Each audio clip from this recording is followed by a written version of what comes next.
안녕하세요. 여러분은 열리지라는 나무에 대해 들어보신 적이 있으신가요?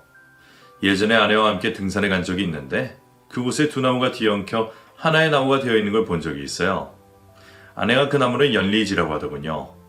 처음 보는 나무 모습에 마냥 신기하게만 봤었는데 아내가 그 나무처럼 우리도 한 몸으로 오래오래 같이 살자는 말을 했었어요. 꼭 같이 하자고 했는데 그 말을 했던 사람은 약속을 지키지 않고 먼저 저 세상으로 떠났습니다. 많이 그립습니다. 보고 싶다고 찾아갈 수 있는 곳이 아니니까요. 그래서 그리움에 사무친 제 마음을 이곳에서 풀고 싶어 사연을 적어봅니다. 우리 부부의 이야기 시작해 볼게요. 아내와는 20대 어린 나이에 술자리에서 만났어요. 친구 생일에 다 같이 모여 한잔했는데 그때 동숙한 사람이지요. 친구 A는 여자친구였는데 청순하고 조신한 모습에 제가 첫눈에 반해버렸어요. 그래서 그때 이후 졸졸 따라다니면서 사귀자고 했죠. 그때 아내는 저에게 별로 관심이 없었습니다. 그도 그럴 것이 당시 제가 좀 양아치처럼 행세하고 다녔거든요. 젊은 연기에 그게 멋있어 보여서 껄렁하게 하고 다니니 어느 여자가 저에게 호감이 생기겠습니까? 그런 것도 모르고 이렇게 멋있는 남자에게 왜 안 반하는지 이상하다는 생각이었죠. 저는 포기하지 않고 계속해서 아내를 쫓아다녔어요. 정말 귀찮을 정도로 따라다녔더니 마지못해 만나주더군요. 착한 마음에 매정하게 거절하지 못해서 여지를 준 것이 못난 저와 결혼으로까지 이어지게 된 겁니다. 그때 아내가 끝까지 저를 외면했다면 어쩌면 더 행복하게 살지 않았을까 하는 생각도 해요. 지난 세월 워낙 못난 남편이었기에 더욱 마음이 아픕니다. 우리는 연애를 하게 되었고 2년 정도 사귀었을 때 슬슬 지겨워졌어요.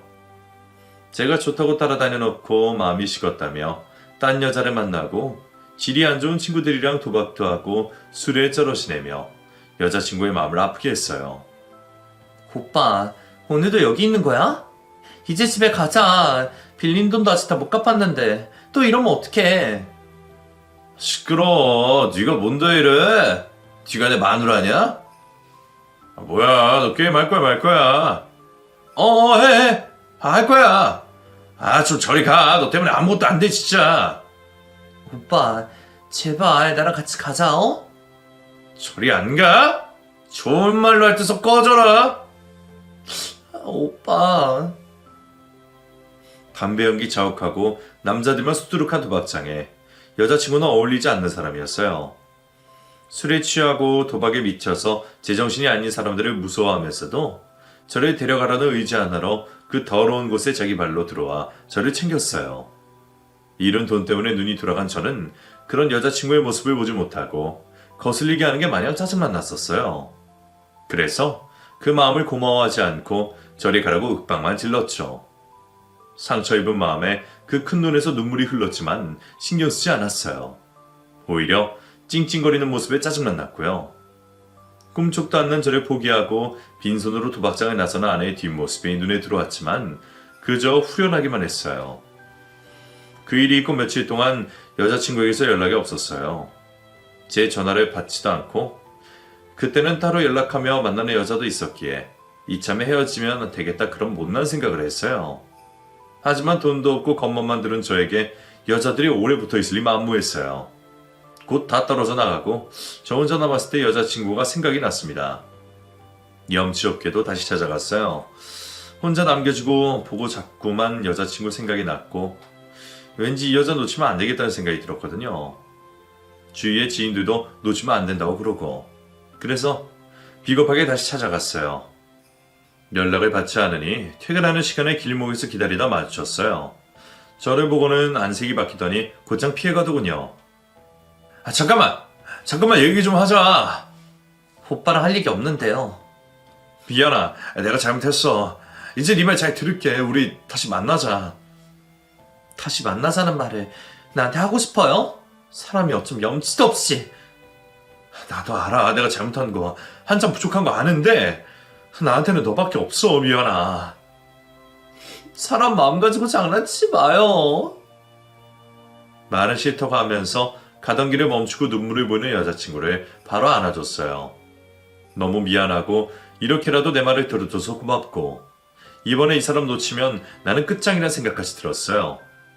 그동안 보이지 않았던 여자친구의 눈물이 그날 제 가슴 깊숙이 박혔고 이번이 마지막 기회라는 생각이 강하게 들었습니다. 그래서 마음 먹었어요.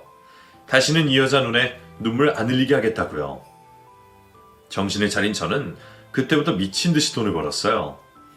동네 양아치한테 일감을 주는 사람은 그닥 많지 않았지만 얼음집에서 얼음을 팔기도 하고 중국집에 배달도 하면서 돈을 버는 일은 닥친 대로 했어요. 다들 변한 저를 보며 어리둥절했고 갑자기 개가천선했다며 죽을 때가 됐냐고 말하는 사람도 있었어요. 그때 그렇게 열심히 돈을 벌었던 이유는 여자친구와 결혼이 하고 싶어요.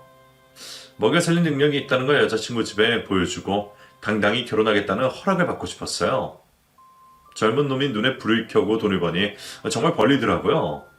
도박 때문에 빚진 게 있어서 버는 걸 다 모을 수는 없었지만 1년이 지나서 얼추 방 한 칸 얻을 돈이 되었고 저는 여자친구에게 결혼하자고 했습니다. 솔직히 잘난 남자들 발톱에 때만큼도 안 되는 벌이었지만 그 여자와 꼭 결혼하고 싶었어요. 그래서 무대뽀로 밀어붙였고 결국 우리는 결혼을 하게 됐습니다. 연애를 꽤 오래 했지만 결혼을 했을 때 정말 행복했어요. 내 가족이 생겼다는 거, 내가 책임질 사람이 생겼다는 게 저에게 큰 의미였거든요. 어렸을 때 부모님이 헤어지시고 할머니 집에서 자란 저는 어딜 가나 천덕꾸러기였고 반기는 사람이 없었어요. 할머니 할아버지조차 저를 맡아 키우는 걸 버거워하셨고 귀찮아하셨으니까요.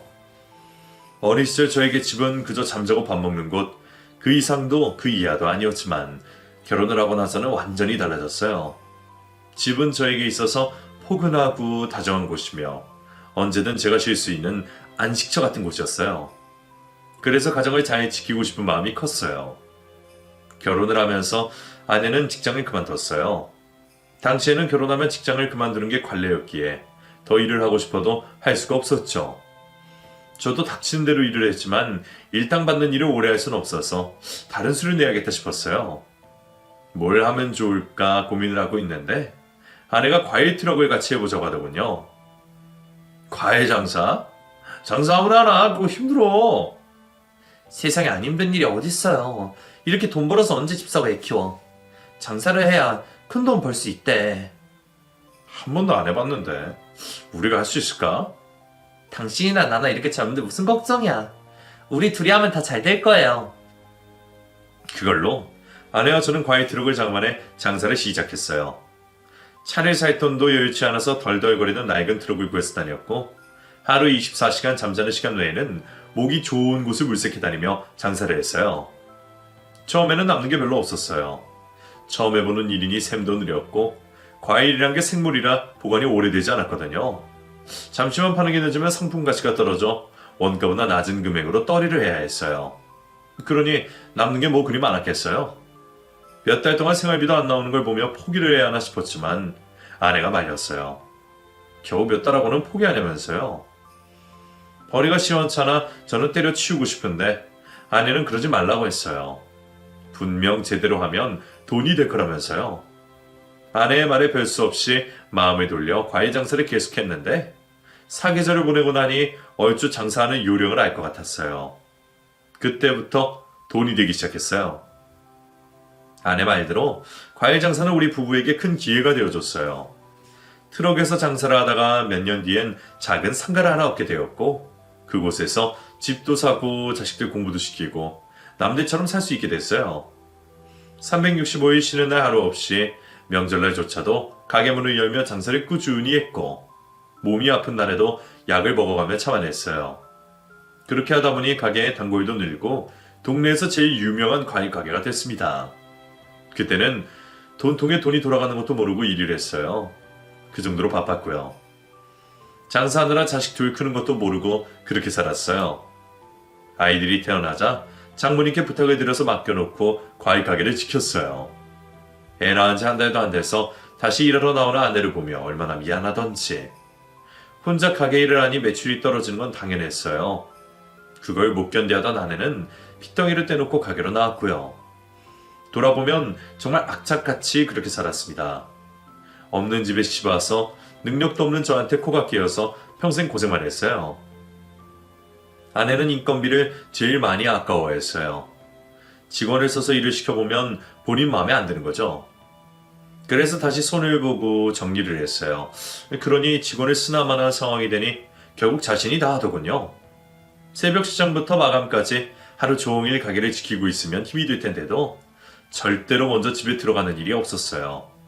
그렇게 열심히 매일을 살았고 아이들이 다 자랄 때쯤 저희는 제법 큰 청과상을 운영하게 되었어요. 청과상도 아내가 하자고 해서 했는데 과일만 팔아서는 더 이상 안 되겠다며 그동안 벌었던 거 다 투자해서 청과상사를 하게 됐어요. 전 재산을 다 털어서 시작했기에 솔직히 저는 많이 불안했어요. 이미 동네에 큰 청과상이 있었거든요. 우리보다 훨씬 빨리 자리 잡은 곳이라 너무 늦은 건 아닌가 걱정이 됐는데 아내에게 미래를 내다보는 해안이 있는 건지 장사가 생각보다 잘 됐고 이미 있던 청과상보다 손님이 더 많아지기 시작하더니 결국 그 상사는 문을 닫게 되었어요. 그래서 우리 가게가 동네에서 유일한 청과상이 되었고 그때부터 월급 점장을 두고 저희는 일선에서 물러나게 됐어요. 당신이 점장 두자갈 줄은 몰랐어. 남의 손에 일 맡기는 사람이 아닌데 어떻게 그런 결심을 했어? 우리도 이제 나이 들어서 몸 힘들잖아요. 당신도 허리 아파서 일하는 거 무리고. 아이, 몸 아픈 거야 하루 이틀 일인가? 그래도 할 건 해야 한다고 해놓고. 그땐 그때고요. 이젠 이만큼 해놨으니 시험이 해도 될 것 같아서 그래요. 그래 잘 생각했어. 이제 우리도 남들처럼 돈 쓰며 살자. 너무 일만 하면서 살았어 당신. 그래요. 우리도 이제 누리면서 살아요. 어쩐 일인지 돈 쓰자는 말에도 그러자 하고 놀러 가자는 말에도 그러자 하는 게 이상했어요. 절대로 허투루 돈 쓰는 사람이 아닌데 농담 삼아 하는 말에 다 들어주는 거죠. 뭔가 평소랑 다르다는 느낌은 들었지만 그저 이 사람도 나이를 먹어가나 보다 그렇게 여겼어요. 나한테 털어놓지 못하는 이야기가 있다는 걸 전혀 눈치채지 못하고요. 아내가 저에게 숨긴 비밀을 알게 된 건 일을 쉬게 된 지 보름 후였어요. 한 번도 단 둘이서 여행을 간 적이 없었는데 처음으로 기분 전환 삼아 산을 찾았어요. 산길을 둘러 산책로가 깔려있는 곳이었는데 높지 않아서 걷기가 좋은 곳이었죠. 그곳에서 아내와 함께 열리진 나무를 보았어요. 종이 다른 두 나무가 얽혀있는 건 희귀하다고 안내문에 적혀 있었는데 그 나무를 보며 아내가 말을 했죠. 여보, 정말 신기하죠? 그러게 희한하네. 나무가 서로 어깨동무하고 있는 것 같기도 하고. 얼마나 서로를 위하면 두 나무가 저리 한 몸이 되어 있을까요? 아무도 떼어놓을 수 없도록 꽉 붙들고 있는 게 사람 같구만 그래. 우리도 저 나무처럼 끝까지 함께 했으면 좋겠어요. 당연하지. 나는 이제 당신 없으면 못 살아. 당신도 그렇지 않아? 네, 그럼요. 저는 열리지 나무가 그저 신기해서 쳐다봤지만 아내는 왠지 슬픈 눈빛으로 그 나무를 바라보고 있었어요. 그 눈빛이 너무 슬퍼 보여서 이상하게 느껴지긴 했지만 갱년기 때문에 그러나 싶어 그냥 넘겼어요. 산길 끝까지 갔다가 장거리로 온 탓에 그 근처에 숙박을 하기로 하고 숙소에 들어가 쉬는데 식사도 제대로 못하고 사람이 영 이상하더군요. 피곤해서 그렇다고는 하지만 안색이 너무 안 좋았어요. 그 밤에 집으로 돌아가야 하나 고민하고 있는데 아내가 갑자기 복통을 일으켰어요. 여보, 왜 그래?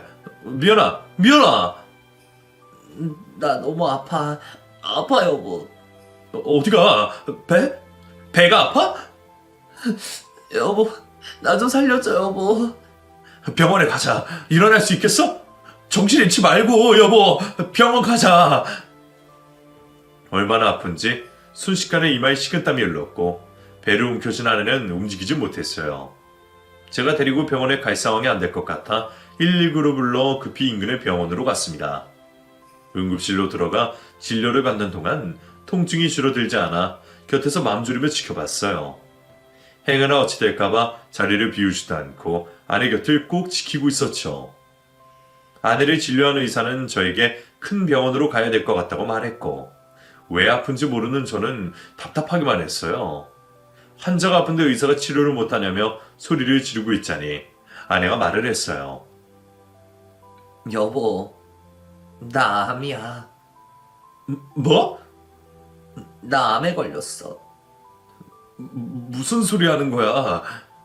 자구가 말기래. 뭐라고? 아내가 하는 말을 바로 알아들 수가 없었어요. 암이라니. 그것도 자궁암 말기라니.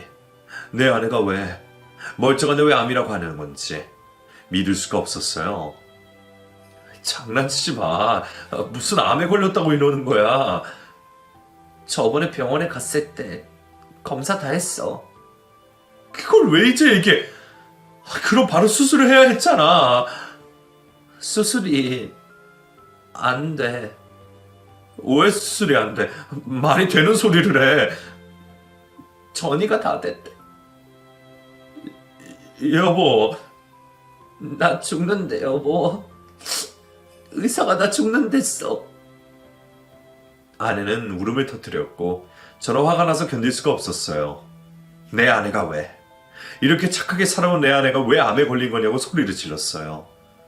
병원 관계자들이 난동 부리는 저를 붙잡고 의자에 앉혔지만 도저히 진정할 수가 없었어요.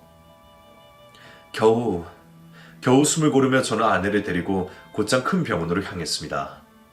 아내의 말을 믿을 수도 없었고 검사 결과도 인정할 수가 없었어요. 밤을 새워 큰 병원으로 가서 아내를 다시 검사했습니다. 제발 아내가 알고 있는 병명이 잘못 알고 있는 것이기를 바라고 또 바랬어요. 그런데 검사 결과는 제 소원과는 다르게 말을 하더군요. 자궁암 4기입니다. 현재 대장으로 전이가 된 상황이고 배축에도 종양이 보이는 것 같아서 추가로 검사를 해야 할 것 같습니다. 그럼 내 아내가 진짜 자궁암이라는 거예요? 네, 예후가 좋지 않습니다. 수술은요? 수술하면 나을 수 있죠. 전이가 되지 않았다면 희망할 수도 있었을 텐데 지금 현재 상황에선 확답을 드리기가 어렵습니다. 뭐라고? 네가 그러고도 의사야? 의사면 병을 고쳐야지. 그런 말이 어딨어? 보호자분 진정하시고. 내가 진정하게 생겼어? 어? 보호자분 여기서 이러시면 안 됩니다. 이건 또 오란 말이야. 아내는 암에 걸렸고 너무 늦게 발견해 손을 쓸 수가 없는 상황이었어요. 그동안 몸이 안 좋다는 말을 여러 번 했고 그때마다 병원에 가라고 했지만 하루하루 일에 치여 살다가 보니 병원을 멀리하게 됐어요. 자꾸 시기를 놓치는 아내를 보며 저러면 안 되는데 생각을 했지만 저도 바쁘게 하루를 살다 보니 끝까지 챙기지 못했고요. 대수롭지 않게 넘겼던 그 순간이 결국엔 우리 부부에게 큰 화가 되어서 돌아오게 되었어요. 길어봤자 1년이라는 의사의 말, 그것도 최대한 길게 본 거고 6개월도 못 살 수 있다는 말에 저는 억장이 무너졌어요. 받아들이기에 너무나 버거운 현실 앞에서 어쩔 줄은 모르고 몸부림을 쳤습니다. 하지만 그런 저와 달리 아내는 담담하기만 했어요. 받아들이지 못하고 괴로워하는 저와 반대로 아내는 모든 것을 받아들이고 앞날을 준비할 뿐이었어요. 이왕 이렇게 된 거 누구 탓을 하겠어. 내 몸 돌보지 못한 내 탓이지. 현수야, 민수야, 엄마가 이렇게 먼저 가게 돼서 정말 미안하다. 엄마, 그런 말씀 마세요. 우리는 끝까지 엄마 병 고칠 거야. 그래 엄마, 아직 끝난 거 아니야. 내가 무슨 수를 써서든 엄마 병 고칠게요. 이렇게 엄마 보낼 수 없어요. 울긴 왜 울어. 사람은 어차피 다 죽어. 엄마가 좀 빨리 갈 뿐이지. 그래도 너희들이 이렇게 다 자란 모습 보고 가서 엄마는 너무 감사해. 엄마가 일한다고 너희들 많이 못 돌봐줬지. 늘 미안해하고 있었어. 아니야, 엄마 우리한테 해준 게 정말 많아. 형편 어려서 힘들게 공부하는 애들이 얼마나 많은데 우리는 엄마 아빠 덕분에 너무 편하게 공부했어. 우리가 더 고마워요. 그렇게 생각해줘서 고맙다. 우리 현수 민수 장가 가는 거 봐줘야 하는데 미안해서 어쩌나? 엄마 다 큰 아들들이 아내 앞에서 울음을 쏟아내는 모습이 가슴이 찢어질 듯 아팠습니다. 사는 게 뭔지, 자식 고생 안 시키고 남들처럼 해주고 싶어서 그렇게 아득바득 살았는데 이제 해줄만 해지니까 곁을 떠나야 하는 상황이 되다니 박복해도 이렇게 박복할 수가 없었어요. 아내는 수술이 싫다고 했지만 그렇다고 손 놓고 기다릴 수만은 없었습니다. 뭐라도 해야 했기에 아내를 설득해 수술을 강행했어요. 제발 조금이라도 희망이 있길 바라는 마음으로 수술을 했지만 뒤따라온 항암 치료에 아내가 많이 힘들어했습니다. 독한 약 때문에 머리카락도 다 빠지고 먹는 것도 제대로 소화시킬 수가 없었어요. 토하는 게 일상인 병원 생활에서 저는 한시도 아내 곁을 떠나지 않았습니다. 지난 세월 내 수족이 되어서 집안을 일으킨 것처럼 이제는 제가 아내의 수족이 되어줄 차례였어요. 여보, 자? 아니, 일어났어. 왜, 필요한 거 있어? 나 꿈을 꿨는데 우리 아버지가 나왔어. 장인어른? 나 어릴 때 아버지가 집 나가셔서 그 뒤로 쭉 엄마하고만 살았거든. 엄마랑 사이가 안 좋아서 그렇게 된 것 같은데 나한테는 참 좋은 아버지셨어. 그랬어. 당신이 장인 얘기하는 거 처음 듣는 것 같아. 여보, 나 아버지가 보고 싶다. 장인어른이 보고 싶어? 죽기 전에 아버지 얼굴 한번 봤으면 소원이 없겠어. 알았어. 내가 장인 찾아줄게. 내가 꼭 찾아줄게. 이미 돌아갔었으면 어떡하지? 아닐 거야. 찾을 수 있을 거야. 그러니까 나만 믿어. 그리고 당신 건강해야 해. 그래야 내가 장인 모시고 왔을 때 볼 거 아니야. 알았어. 나 건강해질게. 장인어른에 대한 얘기는 처음 듣는 거였어요. 연애할 때부터 아버지는 안 계신다고 했기에 그러려니 했는데 어릴 때 헤어졌다는 건 전혀 모르고 있었어요. 매일 통증의 고통 속에서 힘들어한 사람이 아버지 얘기라며 미소를 짓길래 꼭 소원을 들어줘야겠다는 결심이 들었어요. 그리고 보고 싶은 아버지 얼굴을 보면 다시 힘이 나서 병에 호전될지도 모르는 일이니까요. 학교 선생님을 하는 아들이 휴직을 하고 엄마를 돌보기로 했어요. 아들에게 아내를 맡기고 저는 장인을 찾아 나섰죠. 어디에 있는지 행방도 모른 채 초본에 있는 주소만 가지고 무작정 찾아 나섰어요. 아내는 돌아가셨을지도 모른다고 했지만 예감에 살아계셨을 것 같아요. 그래서 희망을 놓지 않고 찾아다녔습니다. 찾기 시작했을 때는 한두 달이면 성과가 있을 것 같았어요. 하지만 연락이 끊어진 지 너무 오래된 터라 찾아가는 것마다 번번이 실패를 했죠. 백방으로 수소문하고 다녔지만 쉽지가 않았어요. 딸의 병 때문에 몸져 놓으신 장모님께 여쭤보는 것도 여의치 않아서 아주 적은 정보로 찾아다니니 더 시간이 걸리는 것 같았고요. 시간이 아무리 걸리더라도 찾을 수만 있다면 포기할 생각이 없었는데 문제는 아내의 병세였어요. 아내가 기다려주기만 한다면 무슨 수를 썼었든 찾겠는데 안타깝게도 병이 점점 깊어지고 있었어요. 병원에서 더 이상 차도가 보이지 않자 아내는 집으로 가고 싶다고 했고 집에 옮긴 이후엔 위독하다는 아들의 전화가 몇 번이나 걸려왔어요. 아빠, 이제 집에 오셔야 해요. 엄마가 상태가 안 좋으셔. 어떤데 그래? 의식도 없으시고 식사도 못 하시고 엄마 곧 죽을 것 같아. 그런 말 하는 거 아니야. 네 엄마 그렇게 무정한 사람 아니다. 아빠 기다려줄 거야. 그러니까 너도 걱정하지 말고 엄마 잘 모시고 있어. 아빠 그냥 집에 오시면 안 돼요? 이대로 엄마 가시면 어떡해요. 그래 알았다. 지금 가는 것만 확인하고 집에 가마. 그러니까 엄마 잘 보고 있어. 알겠지? 근데 몸 조심하세요. 어냐? 이번엔 진짜로 찾을 수 있을 거라고 생각하고 가면 늘 허탕이었어요. 애써 찾아간 곳에서 못 찾을 때는 실망감도 있었지만 아내를 생각하면 주저하고 있을 수가 없었죠. 아내가 위독하다는 아들의 전화만 여러 번. 이번에는 진짜 집으로 돌아가야 할 것 같은 생각에 마지막으로 찾은 곳에서 기적적으로 장인어른을 찾을 수가 있었어요. 저기 어르신, 혹시 조남이 박민자 환자 맞으십니까? 내가 박민환인데 누구시오? 드디어 만났네요, 장인어른. 뭐? 장인어른?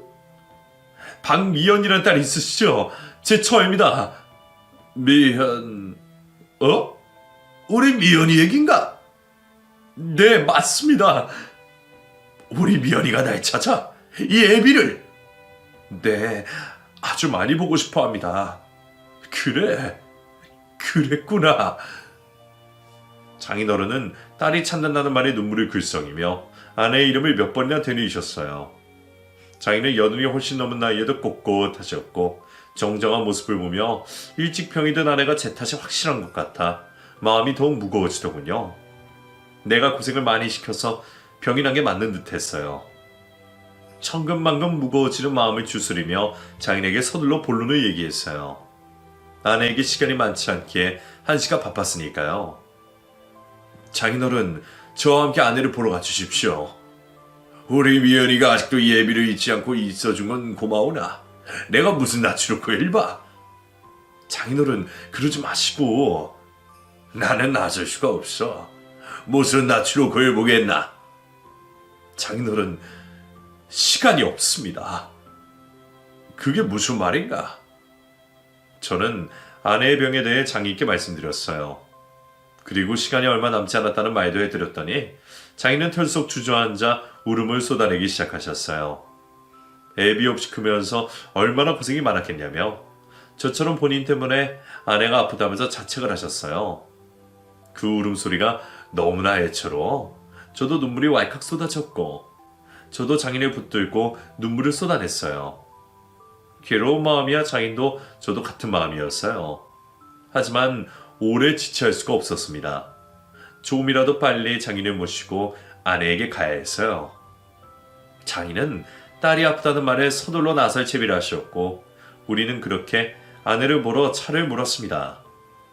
급하게 집으로 돌아서니 아들이 반갑게 맞았어요. 처음으로 외할아버지를 보고 공손하게 인사를 드리는 아들들을 보는 장인의 눈빛이 촉촉히 젖어들었고 이윽고 누워있는 딸을 보고 장인은 무너져 내렸어요. 미연아. 아버지? 내가 왔어. 너를 보러 내가 왔다. 아버지, 오랜만인데 이런 모습이라 죄송해요. 아니야. 네가 미안할 건 아무것도 없다. 다 이 못난 애비 때문이지. 아버지, 많이 늙으셨네요. 그렇지? 너무 변했지? 그래도 우리 아버지 여전히 미남이시네. 미안하다. 이 애비가 죽일 놈이야? 부녀는 서로의 손을 꼭 쥐고 울음을 터뜨렸어요. 누가 먼저랄 것도 없이 터진 울음에 저도 아들들도 눈시울이 붉어졌죠. 아내는 힘겹게 숨을 몰아쉬면서도 보고 싶었던 아버지와 한마디라도 더 나누려고 애를 쓰고 있었어요. 그런 딸의 모습을 보며 장인은 자식 앞세우는 죄인이라며 통곡을 했고요. 둘의 모습을 보며 가슴이 어찌나 찢어지던지 저도 숨을 제대로 쉴 수가 없었어요. 저는 통증을 참으며 웃고 있는 아내의 얼굴을 봤어요. 최근에는 의식이 없는 날이 많았다는데 그날은 희한하게도 정신이 또렷한 아내가 너무나 예뻐 보였습니다. 그리고 갖은 고생에도 장인을 모시고 온 게 참 잘했다는 생각이 들었어요. 이렇게 좋아하는데 못 찾았으면 어쩔 뻔했는지. 그리고 내가 약속을 지킬 수 있게 기다려준 아내에게 너무나 고마웠습니다. 극적인 재회 이후 장인은 매일 저희 집에 오셨어요. 같이 지내자고 말씀드렸지만 저희 볼 낯이 없다시며 근처에 방을 구하셨고 매일 오다시피 하시며 딸의 간호를 자처하셨습니다. 연세 드신 노인이 병건호가 쉽지 않으신데도 그리하셨어요.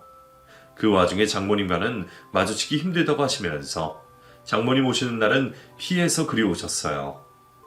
아내는 부모님을 모두 만나게 돼서 너무 행복하다고 했어요. 덕분인지 한동안 통증도 덜하고 혈색도 좋아지는 것 같았고요. 차도가 있는 것 같아서 희망이 생겼어요. 하지만 그 희망이 오래가지 않았습니다. 아내의 잠자리를 챙겨주고 그 곁에 고된 몸을 이었어요. 이미 잠이 들었는지 새근새근 자는 아내의 얼굴을 보고 저도 눈을 감았죠. 하지만 얼마 지나지 않아 쌕쌕거리는 소리에 깜짝 놀라 불을 켜니 이미 아내의 숨이 넘어가고 있었어요. 여보, 미연아! 정신 차려, 미연아! 여보, 이제 마지막인가 봐. 아니야, 그런 말 하지 마. 현수야, 민수야! 당신이 내 남편이라서 너무 행복했어. 미연아! 고마워. 아내는 고맙다는 말의 끝으로 숨을 거두었습니다. 숨이 멎은 아내 곁에 저는 멍하니 앉아 있었고 곧 방으로 뛰어들어온 아이들이 엄마를 불러대며 울었어요. 첫째는 혹시나 모를 위급 상황을 대비해 배우던 심폐소생술을 했지만 아내의 숨은 돌아오지 않았고 둘째는 엄마의 손을 잡고 울기만 했어요. 그 모든 상황을 보고 있는데도 제 귀에선 멍하니 아무 소리도 들리지 않았고 눈물조차 나지 않았어요. 내 눈앞에서 아내가 숨을 거두는 걸 봤습니다. 숨이 넘어가는 걸 보는데도 아무것도 할 수 없었어요. 마지막 숨결이라도 붙잡고 싶은 마음이 굴뚝 같았지만 할 수 있는 게 아무것도 없었어요. 여전히 아내의 손에는 온기가 그대로인데 마치 자고 있는 것처럼 눈을 감고 있을 뿐인데 아무리 불러도 아내는 대답을 하지 않았어요. 아내가 제 곁을 떠나고 말았어요. 아내의 장례를 치르는 3일 동안 어떻게 보냈는지 기억이 나지 않아요. 그저 멍하게 아내의 영정사진만을 쳐다보며 있었던 것 같아요. 다행히 아들들이 손님 맞이를 다 해줘서 무사히 장례를 치르고 납골당에 아내를 모셨는데 실감이 나진 않았습니다. 시장이라도 갔다가 금방이라도 현관으로 들어설 것 같고 가게에 갔다가 정산이 제대로 안 됐다고 저에게 잔소리할 것 같았어요. 하루에도 수십 번에 되는 잔소리가 그립고 아내가 끓여주는 김치찌개가 너무나 먹고 싶었어요. 하지만 원하는 것 어느 하나 내 마음대로 할 수가 없었어요. 아내가 없으니까요. 내 곁에 항상 있어주던 아내가 없으니까요. 뒤늦게 몰아치는 후폭풍송에 저는 속절없이 무너지기만 했어요. 아내의 흔적이 가득한 집안에서 꿈쩍도 하지 않고 죽은 듯이 지냈죠. 아무것도 하기 싫었어요. 먹는 것도 자는 것도 저에게 의미가 없었고 밤이든 낮이든 아무 상관이 없었습니다. 그런 저 때문에 아들들만 애가 탔죠. 혹시나 저도 아내를 따라 세상을 뜰까봐 아주 호들갑을 떨며 둘이서 저를 돌봤어요. 마음 같아선 따라가고 싶었지만 죽는 게 생각만큼 쉽지가 않더라고요. 사는 것도 힘들었지만 죽는 건 더 힘들었어요. 별 수 없이 저는 다시 살아갈 수밖에 없었습니다. 아내와 함께 일군 초과상을 팔았어요. 아내 없이 돈도 재물도 더 이상 저에게 의미가 없었습니다. 아내가 살아있을 때 자식들 장가갈 집 한 채씩은 다 준비해뒀기에 미련 없이 정리를 해버렸어요. 그리고 다시 칩거 생활이 시작되었죠. 계절이 가는 것도 모르고 시간이 흘러 아내의 첫 번째 기제사가 돌아왔어요. 저는 여전히 제자리에 있는데 시간은 잘도 흘러가더라고요. 홀로 서기를 하지 못하고 평소엔 멍하게 동태눈으로 돌아다니다가 그날은 정신 똑바로 차리고 제사 음식을 할 장도 보고 제기도 사고 병풍도 사고 아내 영정사진도 깨끗한 액자에 담아 준비를 했어요. 깔끔한 정장도 하나 사입고 오랜만에 볼 아내를 위해 때 빼고 광도냈죠. 장모님은 이른 아침부터 오셔서 딸의 제사상에 올릴 음식을 준비하신다고 바쁘셨어요. 아내가 죽고 난 뒤 저 때문에 세상 빨리 뒀다고 원망이 많으셨어요. 그래서 저를 보기 싫어하셨고요. 1년 내내 한 번도 저를 찾지 않으셨는데 딸 제사 날에는 얼굴을 비추셨어요. 박복한 인생에 딸년 제사 음식을 지선으로 차린다며 울음 섞인 목소리로 신세한탄을 하시는데 말씀 한마디 한마디 끝에 온통 울음이 담겨 있었습니다. 하나 있는 자식 새끼 아프게 죽었으니 그 속이 얼마나 쓰리실까. 제 속도 이러한데 어머니인 장모님은 더 하시면 더했지 덜 하진 않으실 거잖아요. 저 또한 죄인된 마음으로 묵묵히 장모님 하시는 말씀을 듣고 있었어요. 장모님의 욕이 끊이진 않고 흘렀지만 한편으로 오랜만에 아내 얘기가 여기저기 들리니 저는 좋기만 했어요. 그리고 그날 밤에 제사밥 먹으러 아내가 올 거란 걸 아니까 기분도 좋았고요. 제사를 지낼 시간이 다 되어 한상 가득 음식이 차려졌어요. 아들들도 일찍이 들어와 제사상 차리는 걸 도왔고 엄마의 첫 제사에 멀끔하게 옷도 챙겨 입었고요. 분주하게 오가는 모습을 보며 거실 한켠에 앉아 아내의 영정사진을 보고 있는데 누군가 현관 비밀번호를 누르는 소리가 났어요. 김서방, 누가 올 사람 있나? 아니요, 누구지? 아버지, 왜 초인종 안 누르고 비밀번호 바로 눌러요? 도둑인 거 아니에요? 초인종을 누르는 게 아니라 비번을 누르는 소리가 나니 다들 깜짝 놀라서 현관문만 바라보고 있었어요. 집 비번을 누를 사람은 가족밖에 없는데 그 가족은 집안에 다 있었으니 어리둥절할 뿐이었죠. 문득 떠오르는 사람이 있었지만 저는 잠자코 기다렸어요. 이윽고 비번이 풀리면서 문이 열리고 집안에 들어온 사람은 다름 아닌 장인어른이었죠. 이게 누구야? 귀신이야, 사람이야? 이 인간이 여기 왜 나타나? 김서방, 이게 어찌 된 일인가? 아버님 오셨어요. 아버님? 둘이 만난 적이 있어? 오랜만일세 김서방. 뜬금없이 나타난 장인어른을 보고 장모님을 기야만 하셨고 저는 반갑게 인사를 했어요. 장인어른을 아는 체 하는 저를 보고 장모님의 얼굴이 심하게 일그러지셨죠. 장인어른은 장모님을 마주하고 멋쩍은 듯 현관 앞에서 더 이상 집 안으로 들어오지도 못하고 서 계셨고 아이들은 외할아버지를 맞으며 인사를 하고 있었어요. 장모님은 그 모든 광경을 보고 너무 놀라서 황당해 하셨어요. 현수, 민수도 인간 안면이 있는 거냐? 도대체 우리 애들한테 무슨 짓을 하고 다닌 거야? 김서방 이건 아니지. 나한테 자네가 이러면 안 되지. 어머님 진정하세요. 내가 진정하게 생겼나? 저 인간이 어떤 인간인데 저 자식 버리고 지 살기만 찾은 인간이야.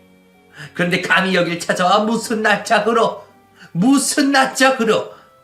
나가. 당장 나가. 어머님 진정하세요. 제가 다 말씀드릴게요. 무슨 말?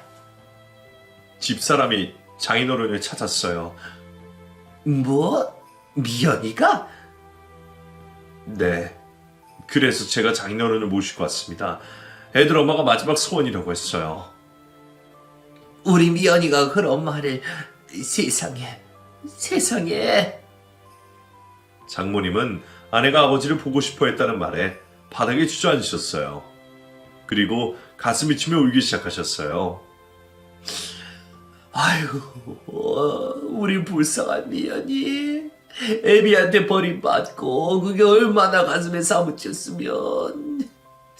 죽기 전에 지 애비를 보고 싶다고 해. 미연 엄마. 나 부르지도 말어, 끔찍한 인간아. 네가 그렇게 집 나가고 나랑 미연이랑 얼마나 힘들게 살았는지 알아? 세상에 지새끼 버리고 가는 애비가 어딨어. 나하고 미연이가 어떻게 살다 신경도 안 썼잖아. 지밖에 모르는 인간, 이기적인 인간아. 그때는 내가 너무 어렸어. 그것도 변명이라고 해? 장모님은 지난날이 생각나시는지 악에 받쳐 소리를 지르셨어요. 그 모습을 가만히 보시던 장인어른은 갑자기 장모님 앞에 무릎을 꿇고 사죄하셨어요. 미안해요. 내가 100번 사죄해도 모자라지. 마음이 안 풀리겠지만 지난날 내 행동 정말 미안합니다. 미안하다고 말만 하면 다냐고. 내 억울한 인생 그 안에 누가 다 풀어줘. 정말 미안해요. 정말 미안해. 장인어른은 통곡하는 장모님 곁에서 계속 미안하다는 말만 되풀이하셨어요. 백발의 노인이 무릎까지 꿇고 아내에게 용서를 구하고 있었어요. 장모님은 그쪽으로 눈길도 돌리지 않고 흐느껴 오시기만 했고요. 그럼에도 장인은 끊임없이 사과를 하셨어요.